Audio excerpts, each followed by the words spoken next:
L'atmosphère de la Terre contient de plus en plus de particules et de gaz polluants. Les activités humaines sont largement responsables de cette pollution, en particulier la circulation automobile, qui cause à elle seule le tiers des émissions de gaz polluants.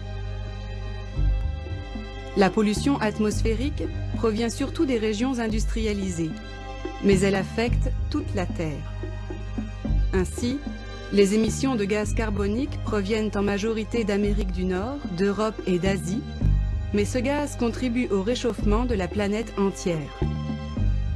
La plupart des grandes villes industrialisées souffrent du smog, un dangereux mélange de polluants atmosphériques qui stagne à basse altitude.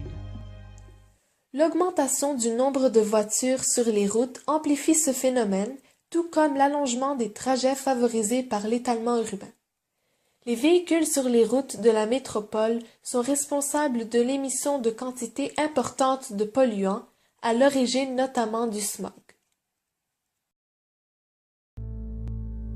La pluie est naturellement un peu acide. Cependant, certains polluants de l'atmosphère augmentent dangereusement cette acidité naturelle. Ces gaz sont émis principalement par les véhicules à moteur et par les industries. Lorsqu'ils se combinent avec l'eau des nuages, ils forment des acides. Poussés par les vents, les nuages transportent ces acides, parfois à des milliers de kilomètres du lieu de pollution. Ils retombent alors sur Terre sous forme de pluie ou de neige acide.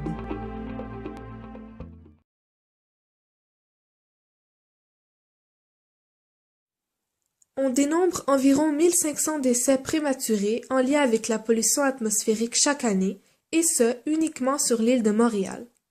La pollution à Montréal est également la cause de près de 6000 cas de bronchite infantile annuellement.